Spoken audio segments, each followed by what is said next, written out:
Pat, I'm wondering, how are you getting through the pending Big Ten ESPN divorce? They've been together 40 years and now no longer. Will you emotionally survive having to watch Big Ten football on a different channel?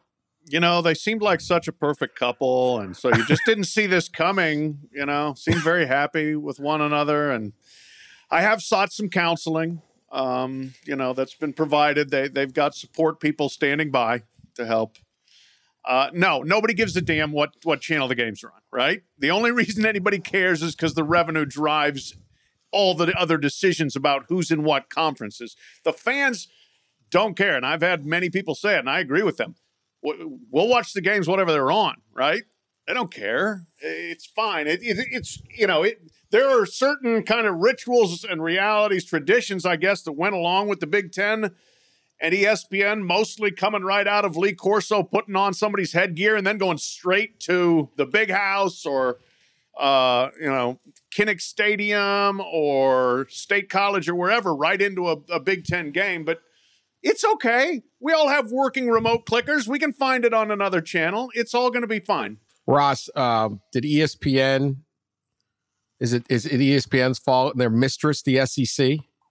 Or is it the Big Ten and the Fox? I mean, who's cheated on whom first? That's what we really want to know. Yeah, that's what I was going to say, is that if ESPN and the Big Ten, if we're calling it a divorce, then is it because the Big Ten has a foxy mistress and ESPN has a little Southern on the side, you know? And I think that maybe that's what's going on. I think that like analogy works. I think that's exactly what's kind of going on here.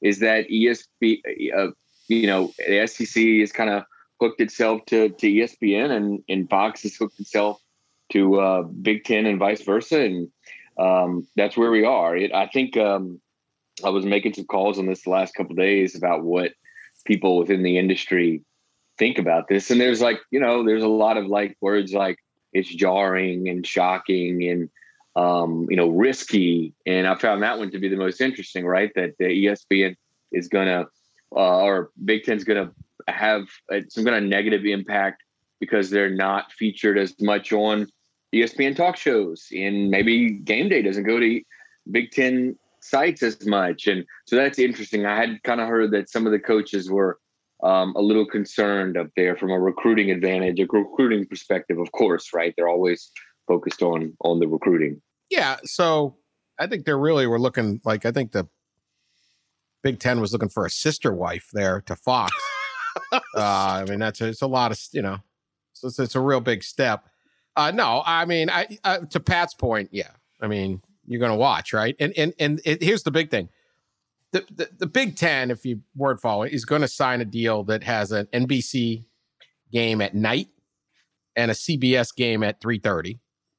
And they're going to be on Fox at noon.